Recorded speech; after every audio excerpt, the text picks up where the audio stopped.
Good evening प्यारे प्यारे बच्चों। हम लोग रेजोनेंस पढ़ रहे थे। रेजोनेंस में मैंने लास्ट क्लास में आपको कॉन्जुगेशन के बारे में पढ़ाया था। तो पिछली क्लास में आप लोगों ने यहाँ तक का कॉन्जुगेशन लिखा था, पाई पाई, पाई पॉजिटिव, पाई नेगेटिव, पाई ऑड और पाई लोन पेयर वाला कॉन्जुगेशन मैंने आप सबको लिखवा रखा था। आज एक और कॉन्जुगेशन नोट करिए, लोन पेयर पॉजिटिव कॉन्जुगेशन। कौन सा कॉन्जुगेशन? लोन पेयर और पॉजिटिव कॉन्जुगेशन।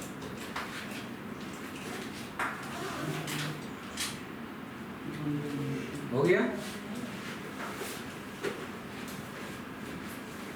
नोट करिए, फिर इसके आगे की चीजें पढ़ाएं।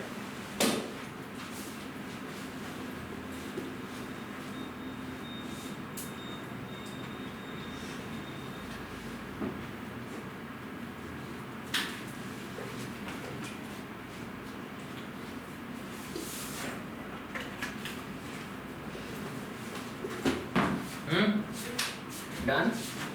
चलो, फ्लोरीन है, ऑक्सीजन है या नाइट्रोजन, इन सबके पास लोन पेयर होता है ना। एक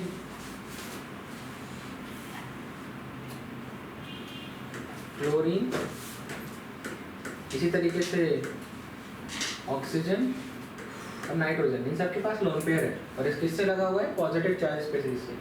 तो इस तरीके की conjugation is lone pair positive conjugation. चलिए, अब यहाँ पर एक बात लिखी हुई है, बहुत इंटरेस्टिंग बात है, देखिए मजा आ जाएगा। यहाँ पर एक बात लिखी है कि अगर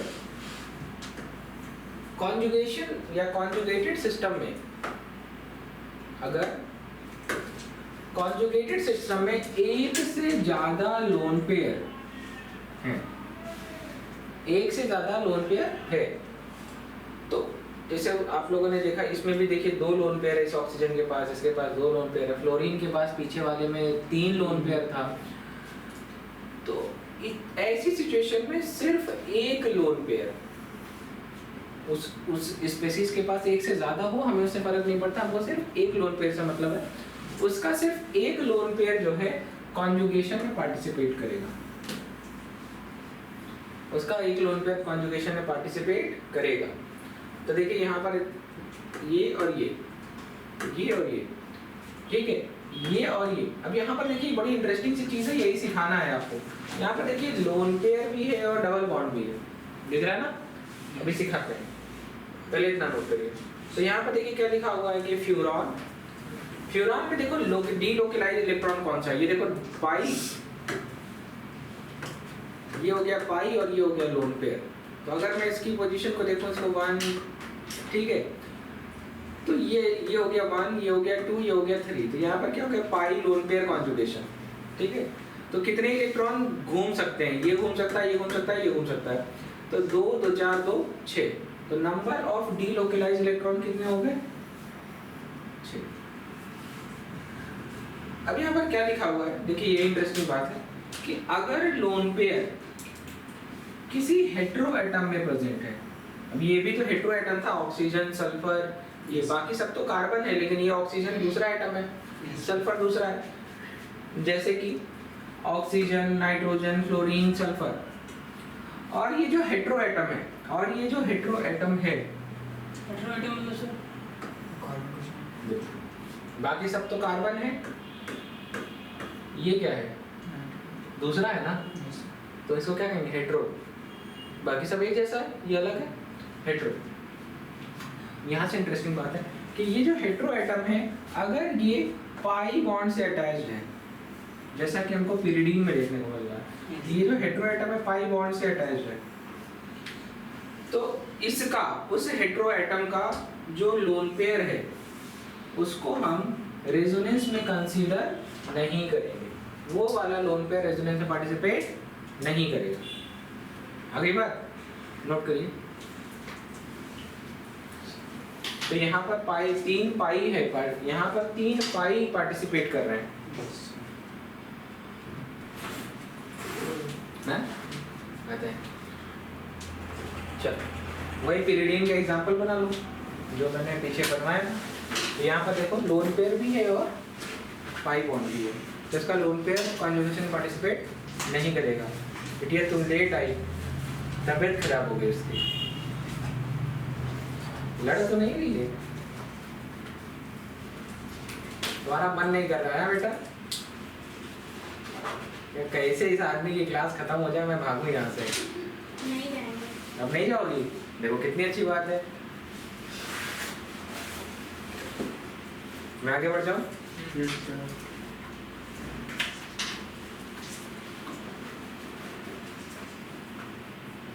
खड़े हो जरा। हाँ हाँ। अबे ये टी शर्ट मैंने बहुत पहले पहनी थी।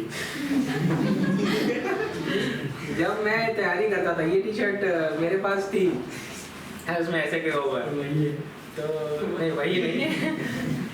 तो मैं जो है हाँ हमारे मेरे पास 3-4 टी शर्ट्स थी जिसमें से वो एक ये वाली थी। बढ़िया है तो इसी को ड्रेस बना दे क्या? चलिए यहाँ पे एक बात लिखी हुई है conjugated diene. Conjugated diene is most stable. क्यों कॉन्जुगेटेड डाइन ज्यादा स्टेबल होती है? Due to resonance. Due to resonance.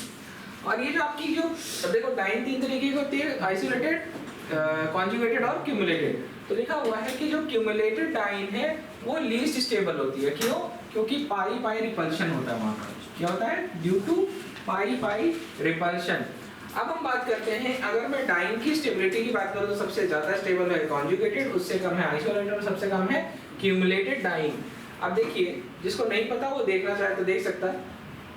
मतलब कॉन्जुगेटेड का मतलब ये देखो ये और ये, तो अगर इसको 1 तो इसको 3, तो अल्टरनेट पोजीशन। अगर डबल बॉन्ड इस पे और इस पे लगता तो क्यूमुलेटेड एडजेसेंट। अब इसके अलावा कहीं और लग जाए, इन दोनों सिचुएशन के अलावा कहीं और लग जाए तो आइसोलेटेड। तो ये समझ में आ गया कॉन्जुगेटेड। अब देखो यहाँ पर क्या हो रहा है कि ये डीलोकेलाइजेशन होता है। इसको कहते हैं डीलोकेलाइजेशन, मतलब इलेक्ट्रॉन की शिफ्टिंग हो रही है। किसकी शिफ्टिंग हो रही है? इलेक्ट्रॉन की शिफ्टिंग हो रही है। तो देखो जरा अगर इस इलेक्ट्रॉन की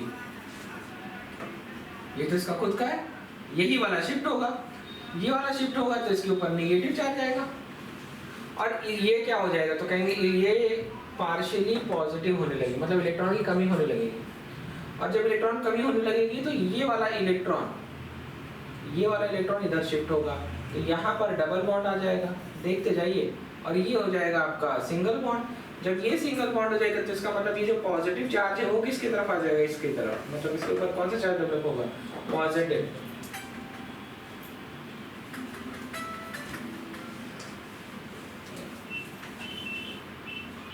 सर मैं क्लास में हूँ, अगर बच्चा एब्सेंट हो। हाँ हाँ अच्छा जी जी नहीं कोई दिक्कत नहीं है। मैंने कहा एक इन्फॉर्मेशन आपके साथ रहे। अच्छा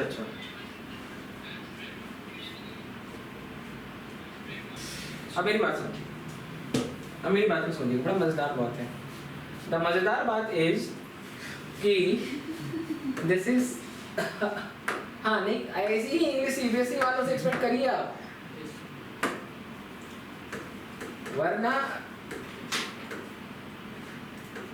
अब इसके बाद जब पता है जब मैं दोस्ती करूंगा किसी आईएससी वाले से, मेरे तो कई सारे दोस्त रहे जो आईएससी बोर्ड से रहे, उनके सामने आप बोलिए वो आपकी इंग्लिश ही करेक्ट करते रहते हैं, ऐसे लगता है आपके ग्रामर के टीचर हैं वो दिन भर। मेरी तो 1-2 दोस्त ऐसी हैं जो कुछ बोलो उसके बाद वो बताती हैं दिस ये नहीं ये। हाँ तो मैंने कहा कोई बात नहीं, मैं केमिस्ट्री पढ़ाता हूँ, केमिस्ट्री नहीं आती उन लोगों को। हाँ ये देखिए तब मैं बायोकेमिस्ट्री में तो मजा आती थी, मतलब जब मेरा फर्स्ट ईयर का आप लोगों का सब्जेक्ट होगा बायोकेमिस्ट्री, हीरो थे खड़े, मतलब उधर से एचओडी क्वेश्चन पूछ रहा, खड़े होकर जवाब पे जवाब। एक बार ये एचओडी सर ने बोला कि ऐसा करो तुम ही आग पढ़ा दो। तो इंग्लिश एक पार्ट है काम का, लेकिन केमिस्ट्री का अच्छा खासा रोल है। चलिए ये है, ये यहाँ शिफ्ट हुआ, जैसे ये यहाँ शिफ्ट हुआ देखते जाइएगा आप लोग डायग्राम कह रहा हूँ, स्ट्रक्चर बनाते रहिए और सीखते भी रहिए।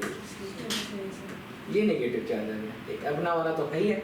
हाँ और इसके ऊपर कौन सा चार्ज डेवलप होगा? अब हुआ क्या अरे इसके ऊपर क्यों होगा? हाँ सही है, बिल्कुल सही है, देखते जाओ। अब हुआ क्या, इसकी कमी को पूरा करने के लिए इसने कहा ऐसा है, ये वाला इलेक्ट्रॉन इसको दे देते हैं क्योंकि ये ज़्यादा स्टेबल कार्बोकैटायन है। एक बात याद रखिएगा, शिफ्टिंग इसीलिए हो रही है क्योंकि ये ज़्यादा स्टेबल कार्बोकैटायन है इसके कंपैरिजन में। क्योंकि ये कौन सा है, तो कहेंगे सर ये सेकेंडरी है, ये प्राइमरी होगा अगर बनेगा भी तो ये कहा इसको ज़्यादा स्टेबिलिटी की ज़रूरत है, तो यहाँ पर हो गया। जैसे ही बॉन्ड जैसे ही यहाँ आया तो ये वाला पार्शियल पॉजिटिव चार्ज कहाँ शिफ्ट हो गया, यहाँ नहीं, ये तो हो गया शिफ्ट, हाँ यहाँ शिफ्ट हो चुका था, तब तो डबल बॉन्ड आ गया ना। जब डबल बॉन्ड आ गया तो पॉजिटिव चार्ज यहाँ शिफ्ट होगा। दिखाते हैं कैसे, देखते जाइएगा, फिर से एकदम देख लीजिए। CH2 CH CH double bond CH2,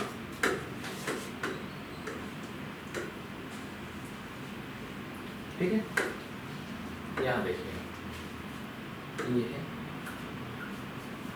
होगा क्या, ये इलेक्ट्रॉन इधर शिफ्ट होगा तो यहाँ इसका अपना तो है ही है और इसके ऊपर आएगा एक नेगेटिव चार्ज। बस आप देखते जाएंगे आपको आता जाएगा। तो मैं इसको हटा दिया, मैं यहाँ पर नेगेटिव चार्ज आ दिया और ये वाला इसका तो खुद का है, यही वाला जो इलेक्ट्रॉन है ये इलेक्ट्रॉन यहाँ आ गया क्योंकि इसी के पास तो कम हुआ, इसका वाला जो इलेक्ट्रॉन था वो ये हो गया, तो कमी इसी के पास थी। जब जैसे ही यहाँ शिफ्ट हुआ तो it will be like this, देखते जाइएगा सर, ठीक। जैसे ये होगा तुरंत ये ऐसे डबल बॉन्ड बन गया और इसका वाला जो एक इलेक्ट्रॉन था वही उठ के यहाँ आया है, तो इसके ऊपर कौन सा चार्ज आ गया। एक ही आपको एक बार दिमाग में बन गया कि किस तरीके से डीलोकलाइजेशन हुआ। एक बार आप एक पे थोड़ा टाइम लगा के सीख लेंगे, अब आप सारे स्ट्रक्चर को जस्टिफाई कर पाएंगे, ठीक है। तो देखो पाई नेगेटिव कॉन्जुगेशन, पाई पॉजिटिव कॉन्जुगेशन, ओके बना। अब देखो क्या होता है इन स्ट्रक्चर्स को, मतलब जो दो तरीके के रेजोनेंस में दो तरीके का स्ट्रक्चर होता है, एक होता है रेजोनेटिंग स्ट्रक्चर और एक होता है रेजोनेंस हाइब्रिड। एक होता है रेजोनेटिंग स्ट्रक्चर, एक होता है रेजोनेंस हाइब्रिड। रेजोनेटिंग स्ट्रक्चर और रेजोनेंस हाइब्रिड में सबसे ज़्यादा स्टेबल होता है रेजोनेंस हाइब्रिड फॉर्म, जिसमें डीलोकलाइजेशन इस तरीके का हो रहा है कि सब पे ऐसा लग रहा है कि हर जगह पार्शियल डबल बॉन्ड है, दिख रहा है, इसको कहेंगे रेजोनेंस हाइब्रिड। और ये ऊपर के जितने स्ट्रक्चर आपने अभी लगातार देखे इन सबको कहेंगे रेजोनेटिंग स्ट्रक्चर, कैनोनिकल स्ट्रक्चर या कंट्रीब्यूटिंग स्ट्रक्चर, ओके नोट कर लीजिए। नीचे वाला देखिए, नीचे वाला स्ट्रक्चर भी आपको समझ में आ जाएगा। ये वाला हो जाएगा रेजोनेंस हाइब्रिड, ये सबसे ज़्यादा स्टेबल है, और ये दोनों स्ट्रक्चर हैं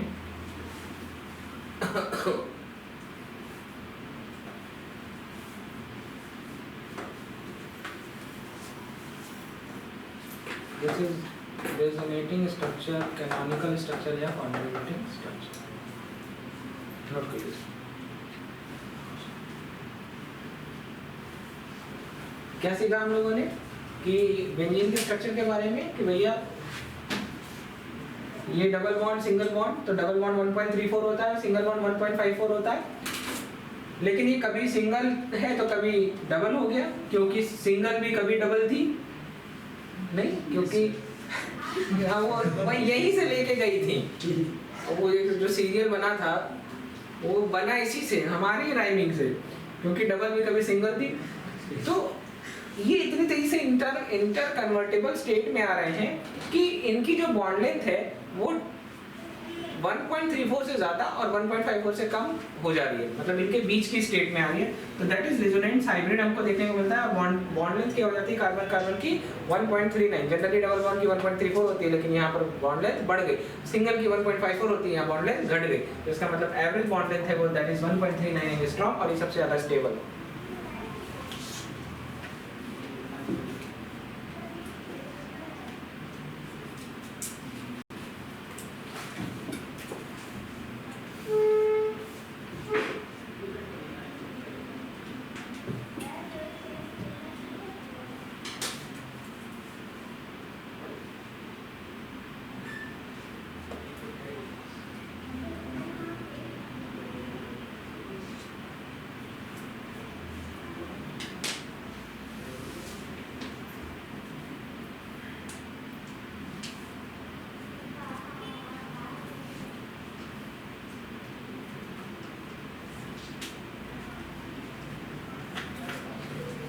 चलो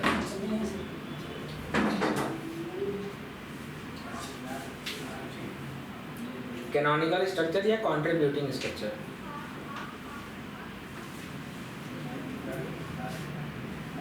पढ़े?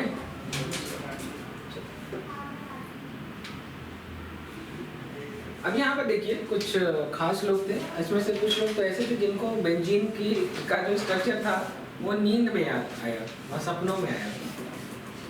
सपनों में उन्होंने बेंजीन का ये जो आज आप ये स्ट्रक्चर देख रहे हैं, साहब को सपनों में आया था। तो हम लोगों के सपने में पता नहीं क्या क्या आता है, हम लोगों के सपने में देख रहे हो विदेशी देशी अलग तरीके के सपने देख रहे हैं।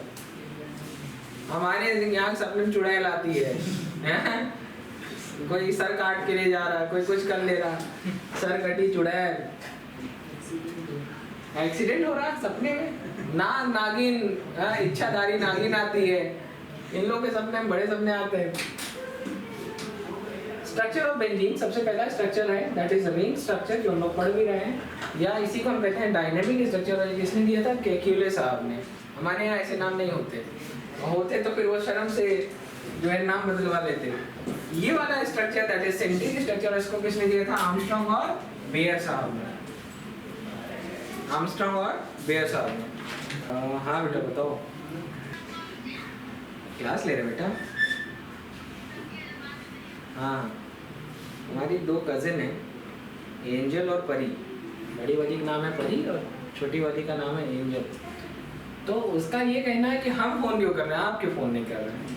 आप पहले मिलाएगी, फिर हम अभी नहीं उठाते तो फिर हमसे रात भर गुस्सा रहेगी, तो कहेंगे जब आप आएंगे मिलने तब हम आपसे बात करेंगे। हाँ, तो ये कहती है डॉक्टर बन गए तो बात नहीं करते हमसे, आप छोटी छोटी हैं तो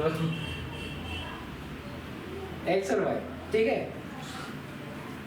तो आपको क्या समझ में आ रहा है कि क्योंकि ये इंटरकन्वर्टेबल फॉर्म है, कॉन्जुगेशन में है, तो एक्स और वाई की जो बॉन्ड लेंथ है वो क्या होगी? सेम हो। लेकिन इस वाले केस में देखो तो ये एक्चुअली ये है क्या? तो अगर तुम थोड़ा सा देख पाओ तो this is something format ion. कौन सा आयन? फॉर्मेट आयन, या दूसरे शब्द में कहूंगा, दिख रहा है कि नहीं रेड कलर? देख,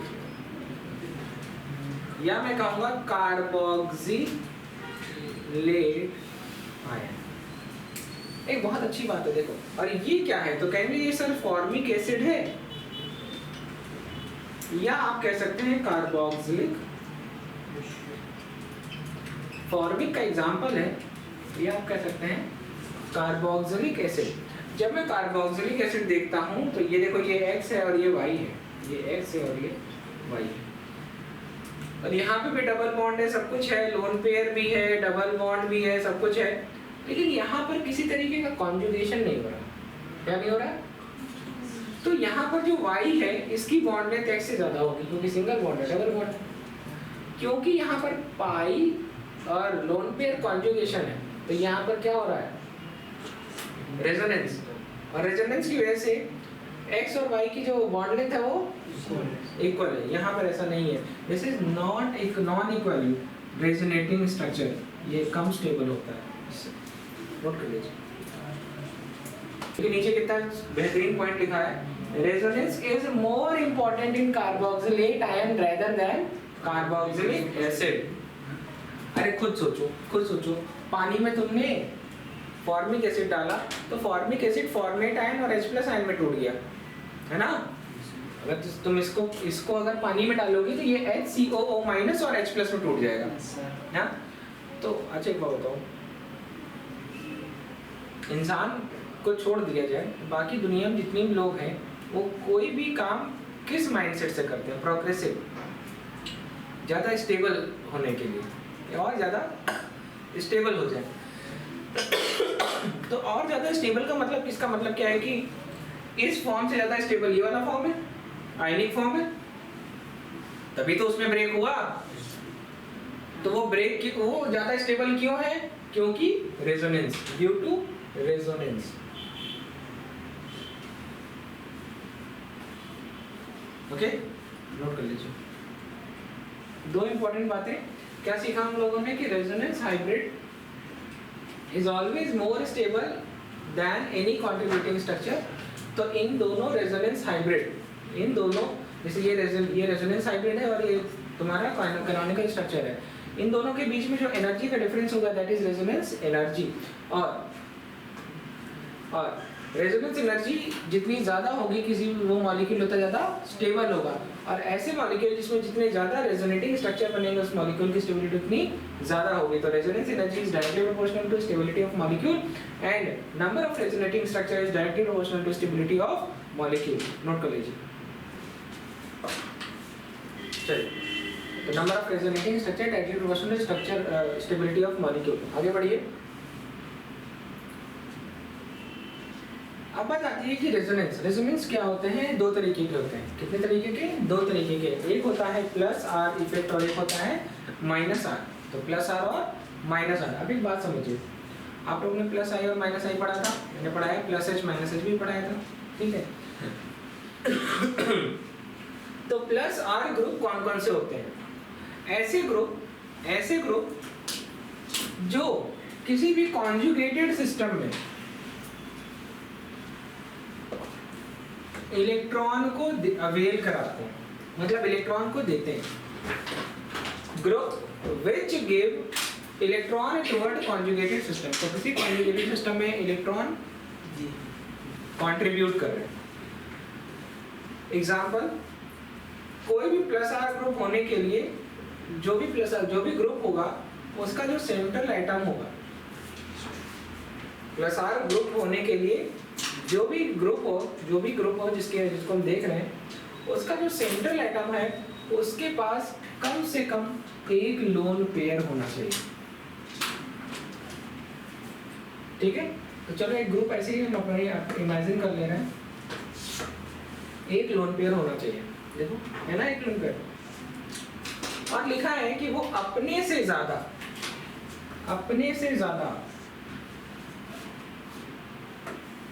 इलेक्ट्रोनेगेटिव स्पीशीज से अटैच नहीं होना चाहिए।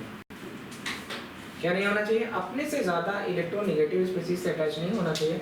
तो नाइट्रोजन है, मैंने इसको हाइड्रोजन से जोड़ दिया, एक लोन पेयर है और अपने से कम इलेक्ट्रोनेगेटिव से लगा है, तो प्लस आर ग्रुप। कौन सा ग्रुप? बात समझ में आ गई? आया ना? क्या नहीं समझ में आया? नाइट्रोजन सेंट्रल एटम है, सेंट्रल एटम के पास एक लोन पेयर है और ये सेंट्रल एटम अपने से ज्यादा इलेक्ट्रोनेगेटिव से लगा, कम से लगा। मतलब इसका मतलब है कि आपको इलेक्ट्रोनेगेटिविटी नहीं आ रही है। पीरियोडिक टेबल में जब हम लेफ्ट से राइट जाते हैं तो इलेक्ट्रोनेगेटिविटी बढ़ती है क्योंकि नॉन मेटालिक कैरेक्टर बढ़ता है। तो हाइड्रोजन पीरियोडिक टेबल में यहाँ पर है और नाइट्रोजन समथिंग यहाँ पे है, तो भैया कौन ज्यादा इलेक्ट्रोनेगेटिव हो गया ना? बात समझ में आ गई? चलो एग्जांपल के तौर पर देखिए, ये अमीन ग्रुप। दूसरा क्या है? सेकेंडरी अमीन है। कौन सा अमीन है? सेकेंडरी अमीन ग्रुप है। और ये भी, ये देखो, ये नाइट्रोजन है, लोन पेयर है और कार्बन से लगा है। अगर जस्ट एडजेशन को देखिए, ज़्यादा मत देखिए। नाइट्रोजन है, लोन पेयर है, कार्बन अपने से कम इलेक्ट्रोनेगेटिव। ऑक्सीजन है, हाइड्रोजन से लगा, ऑक्सीजन है, अल्काइल ग्रुप से लगा और हाइड्रोजन। तो ये सब क्या है? Plus R group. डन। इसमें जो सबसे इंटरेस्टिंग है वो ये आपको आना चाहिए। इंडक्टिव इफेक्ट जब आपने पढ़ा था इसको माइनस आई बोलते थे, यहाँ पे क्या है? Plus R. अब हम बात करते हैं माइनस आर ग्रुप की। माइनस आर ग्रुप की जब मैं बात करता हूँ तो ऐसे ग्रुप जो इलेक्ट्रॉन को विड्रॉ कर ले रहे हैं कॉन्जुगेटेड सिस्टम से। तो जैसे समझो कि आप तीन लोग मिल करके, किसी ने ट्रैक्टर खरीदा, किसी ने कार खरीदी, किसी ने ट्रक खरीदा, अपना आपस में हिसाब किताब करके चला रहे। कभी सामान बेचने जा रहा है, ट्रक से बेच दिया, खेत में काम करता हुआ अपना ट्रैक्टर उनको दे दिया, ये कर दिया। उसमें से मान लो किसी के रिश्तेदार आए और कहे ट्रैक्टर हमको दे दो, हम लेके जा रहे हैं, तो वो रिश्तेदार ट्रैक्टर लेके चले गए। अब वो जो आदमी है वो अब उस ग्रुप में कंट्रीब्यूट कर पाएगा कि नहीं? जैसे दुनिया में पाकिस्तान कुछ कंट्रीब्यूट करता है कि हर जगह भीख मांगने चला जाता है? उसका प्रधानमंत्री कहता है, तुर्की गए ये लोग, कहीं वहां पे शहबाज शरीफ तुर्की गया तो कह रहा है कि हम आए हैं तो आप लोगों को ये मत समझिएगा कि हम कुछ मांगने आए हैं, फिर कुछ मांगने चला आया ये आदमी। क्या करे, मजबूरी है, मांगना पड़ता है। और ये गए थे आपदा प्रबंधन में, मतलब वहां आपदा आ गई थी तो उनको कंट्रीब्यूशन की जरूरत थी, ये वहां मांगने चले जा रहे हैं। ये ऐसे देश भाई, इनको पड़ोसी कहने से बेइज्जती हो जाती है। आज पड़ोसी को, जिस पड़ोसी से आपको दिक्कत उसको पाकिस्तान बोल दो। हाँ, इतनी बेशर्म कंट्री है।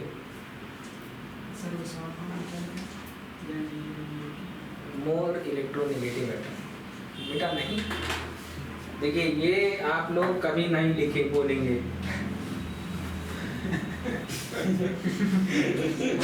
ये हमारी विवाह का नाम है और ये नाम आप लोग ले नहीं सकते। देखिए लड़का जो है चाह रहा था कि हम बोल दें, अपराध करा रहा था।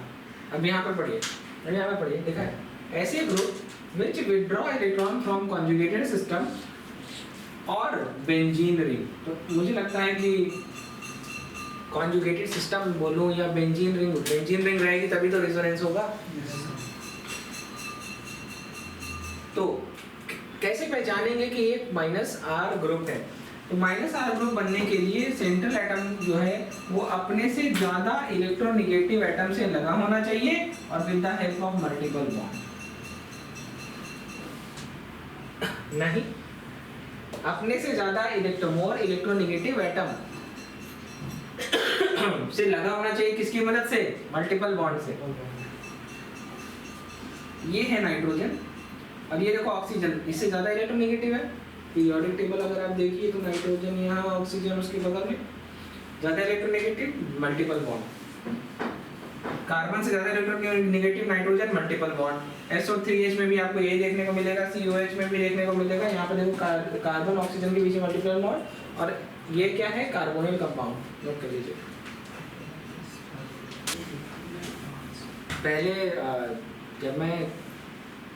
पहले जब पढ़ाता था तो तब तो मैं मेडिकल कॉलेज में भी था, तो कॉलेज में जाता था, पढ़ाता भी था। अच्छा, आप लोगों को बेटा बच्चा यही बोलते हैं, तो ये कॉमन टर्मिनोलॉजी हो गई। तो जब मैं लाइव जाता था मेरी मम्मी कहती, हाँ तुम तो बहुत बड़े बूढ़े इंसान हो गए हो ना। तो पहले तो वो मना करती थी कि नहीं, फिर हमने कहा मम्मी काम ही ऐसा है, क्या करें। तो पहले सूट नहीं करता था, अब तो थोड़ा बूढ़े लगने लगे हैं तो सूट करता है। पहले सूट नहीं करता था। तो जैसे मैं अगर मान लो मैं सेकेंड ईयर में हूँ और नया बैच आया वो फर्स्ट ईयर में, तो वहाँ भी बेटा ही चल रहा। तो एक दिन एक लड़की कह रही, सर आप मुझे बच्चा समझते हैं क्या? मैं कह रहा बेटा मेरी आदत है, बच्चा क्या समझे तुमको। तो मैं बच्ची नहीं हूँ। चलो इसको पहचानो। मैं हाथ रख दे रहा हूँ। देखो फंक्शनल ग्रुप है तो -I, ये तो पता है। फंक्शनल ग्रुप है तो -I, और ये फंक्शनल ग्रुप के पास लोन पेयर है, अपने से कम इलेक्ट्रोनेगेटिव है तो -I और +R इफेक्ट दोनों शो करेगा। क्या क्या शो करेगा? -I और। जब मैं इसकी बात करता हूँ, आप सिर्फ अर्जुन बनिए, इस पर फोकस करिए। फंक्शनल ग्रुप है तो -I, और क्योंकि इसके पास लोन पेयर है अपने से लेस इलेक्ट्रोनेगेटिव तो +R। अब मेरी बात को समझिएगा, अगर ये कहीं लगा होगा तो ये +R इफेक्ट ज्यादा शो करेगा इन कंपैरिजन टू -I, ठीक है।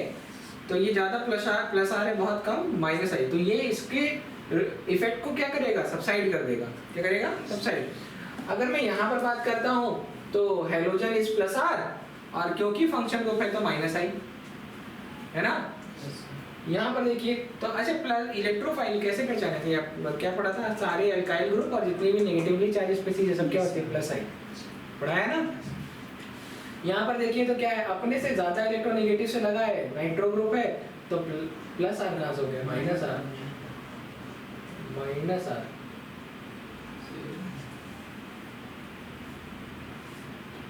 इतना मोटा माइनस बना दो कि प्लस लगे ही ना, और माइनस आई भी है Yes. क्योंकि फंक्शन ग्रुप है तो माइनस आई, एसिड है minus I minus I.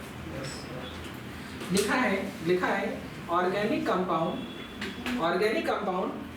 In an organic compound, यहाँ पर क्योंकि यहाँ सब जगह कॉन्जुगेशन है, बेंजीन रिंग है, तो क्या लिखा हुआ है कि plus R dominate over minus I. क्या मैंने ये बात बोली थी? Yes, sir. देखिए, और लिखा है हेलोजन को छोड़ करके, हेलोजन ही एक एक्सेप्शन है जहां पर माइनस आई ज्यादा इफेक्टिव है प्लस आर से। तो इन लिखा है except halogen where minus I effect is more than plus R. क्यों? क्योंकि दे आर मेटा डायरेक्टर्स। तो in case of halogen resonance effect is not considered. बहुत इंपॉर्टेंट है। They are ortho para director but ring deactivator because halogens are ortho para director. जो नाम आ रहा है ortho para director, मतलब ये आने वाले ग्रुप को कहां पर भेजेंगे, ऑर्थो या पैरा, और रिंग को डीएक्टिवेट करेंगे क्योंकि रिंग से क्या ले लेंगे, इलेक्ट्रॉन। तो रिंग क्या हो जाएगा, अनस्टेबल। ओके लीजिए आगे पढ़ाएंगे, ऑर्थो पैरा डायरेक्टर है टॉपिक है। Sir, इसीलिए वहाँ हेडिंग डालिए क्राइटेरिया फॉर एरोमेटिसिटी। जो भी एरोमेटिक कंपाउंड होते हैं ये कैसा मतलब कभी टायर को जलते हुए देखा है Yes, sir. और लकड़ी को जलते देखा है, कहाँ पे काला धुआं निकलता है। तो इसका मतलब क्या है कि एरोमेटिक टायर जैसा, रिंग जैसा, एरोमेटिक स्ट्रक्चर का फ्लेम कैसा, सूटी काला ठीक है, और स्मोकी फ्लेम। देखिए abnormal behaviour of aromatic hydrocarbon is aromaticity.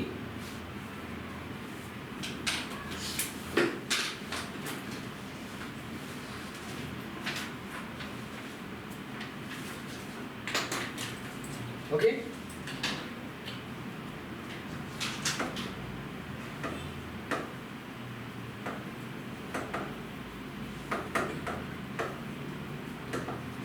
Aromaticity is due to resonance. लिखा है एरोमेटिक हाइड्रोकार्बन जैसे कि बेंजीन, जैसे कि टॉल्यूइन, ये कितनी अच्छी बात लिखी है, ये अनसैचुरेशन टेस्ट नहीं देते। क्यों नहीं देते? क्योंकि ये क्या हो जाते हैं, उन रिएजेंट के सामने इनर्ट हो जाते हैं। क्या हो जाते हैं? इनर्ट। क्या हो जाते हैं? Inert due to resonance. तो ये अनसैचुरेशन टेस्ट मतलब डबल बॉन्ड है तो ऐसी स्पेसिस जो एरो में वो मतलब जिसमें अनसैचुरेशन होगा, डबल बॉन्ड है या ट्रिपल बॉन्ड है, वो ये टेस्ट देते हैं। लेकिन ये लोग नहीं देते, इनके पास तो 3 डबल बॉन्ड है। बेंजीन के पास 3 डबल बॉन्ड है, फिर भी नहीं दे रहे हैं क्योंकि वहां पे क्या हो जा रहा है, इनर्ट हो जा रहा है। अगेंस्ट दिस तो अब टेस्ट ऑफ अनसैचुरेशन का कौन सा हो सकता है, जैसे बेयस टेस्ट है, ब्रोमीन वाटर टेस्ट है, ये सारे टेस्ट ये लोग देते, एरोमेटिक हाइड्रोकार्बन नहीं देते। क्या है कि अनसैचुरेशन होने के बावजूद, अच्छा डबल बॉन्ड ब्रेक होगा, सिंगल बॉन्ड आएगा, तो इस तरीके के रिएक्शन को एडिशन रिएक्शन कहते हैं। क्या कहते हैं? लेकिन बहुत अजीब सी बात है कि जो एरोमेटिक कंपाउंड है वो बहुत ज्यादा स्टेबल होने की वजह से ये एडिशन रिएक्शन ना देने की बजाय कौन सी रिएक्शन देती है, सब्स्टिट्यूशन। कौन सी रिएक्शन? सब्स्टिट्यूशन। तो ये कौन सी रिएक्शन देती है, इलेक्ट्रोफिलिक सब्स्टिट्यूशन रिएक्शन। जबकि इनको देना कोई एडिशन रिएक्शन चाहिए, लेकिन ये देती क्या है, सब्स्टिट्यूशन रिएक्शन।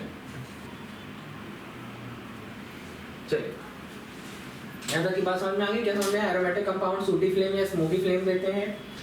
और एबनॉर्मल बिहेवियर एरोमेटिक हाइड्रोकार्बन का क्यों होता है, एरोमेटिसिटी की वजह से। एरोमेटिसिटी क्यों होती है? Due to presence of resonance. Aromatic hydrocarbon जैसे कि बेंजीन, टॉल्यूइन, यही इनकी एबनॉर्मल बिहेवियर है। नॉर्मली देना चाहिए लेकिन ये नहीं देते, अनसैचुरेशन टेस्ट नहीं देते। इसके अलावा ये एडिशन रिएक्शन जहाँ देने की बजाय कौन सी रिएक्शन देते हैं, सब्स्टिट्यूशन। शर्ट के बदले शर्ट, ये सब्स्टिट्यूशन है ना, मतलब एक्सचेंज। देखिए देखो कितनी अजीब सी बात है, बेंजीन स्ट्रॉन्ग ऑक्सीडाइजिंग एजेंट का भी इन पर कोई असर नहीं हो रहा। तो it is not affected by, मतलब aromatic compound are not affected by strong oxidising agent जैसे कि पोटेशियम पर मैग्नेट, पोटेशियम डाइक्रोमेट, लिखा है कि बेंजीन की जो कार्बन कार्बन बॉन्ड लेंथ है वो सबकी इक्वल होती है कितनी 1.39 angstrom due to resonance. Done, note करिए। हाँ या ना, हो गया?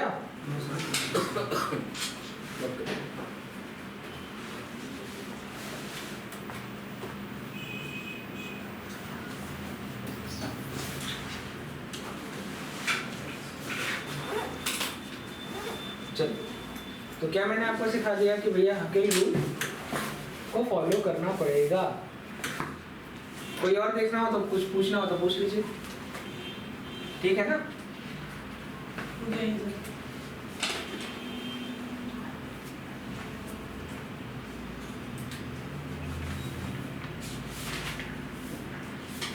फॉर्मूला लिखा हुआ है 2 पाई 6 पाई 10 पाई 14 पाई, सॉल्व कर लीजिएगा। जैसे यहाँ पर देखिए कंपाउंड दो तरीके के हैं, एरोमेटिक कंपाउंड दो तरीके के हैं। एक है होमोसाइक्लिक, मतलब इसमें लगी हुई सारी चीजें सेम है, और एक है हेट्रोसाइक्लिक। क्या है? तो हेट्रो एटम का प्रेजेंट होना एरोमेटिक कंपाउंड में will show aromatic compound is heterocyclic. जैसे बेंजीन की बात करें तो वो जो रूल लगा रहे हैं 4n+2, 4 इंटू एन की वैल्यू 1 + 2 पाई इलेक्ट्रॉन, यह बिल्कुल सही आंसर है कि नहीं?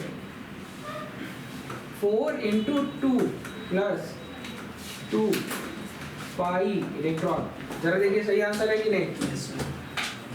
4 into 3, this is naphthalene, this is anthracene, +2 पाई, क्या 14 इलेक्ट्रॉन है कि नहीं? ये सारे हकेल रूल को फॉलो कर रहे हैं कि नहीं? हकेल रूल फॉलो कर रहे हैं तो इसका मतलब एरोमेटिक है कि नहीं?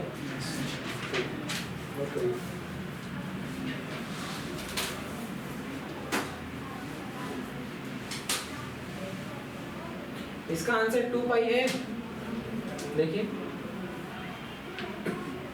हाँ या ना? सब फॉलो कर रहे हैं। चलिए आगे बढ़ते हैं। अब आती है बात, हम लोगों ने पढ़ा, क्या रह गया बेटा? जल्दी बताओ। पायरॉल, फ्यूरॉन, थायोफिन और पिरिडीन, नाम लिख लो, बाकी जगह छोड़ दो उसके लिए, थोड़ा सा टॉपिक कवर हो जाए, ठीक है? अगला है that is anti aromatic compound. कौन सा कंपाउंड? एंटी एरोमेटिक कंपाउंड की खास बात, the compound has to be cyclic, geometry has to be planar, cyclic conjugation, लेकिन यहाँ पर number of delocalise electron क्या होना चाहिए? 4n पाई, और n की वैल्यू क्या होगी? 1 2 3 कुछ भी हो सकती है। n की वैल्यू अगर 1 है तो 4 पाई, 2 है तो 4 into 2 that is 8 pi electron, ठीक है? n की वैल्यू अगर 3 है तो 12 पाई इलेक्ट्रॉन। नोट करिए, ये तो सब छोटे छोटे हैं, छोटे वाले तो फटाफट नोट किया करो। चलो एक, इसके बाद नॉन एरोमेटिक है, जल्दी नोट करो तो पढ़ाएं, ठीक है? नेक्स्ट क्लास में मिलेंगे, थैंक यू।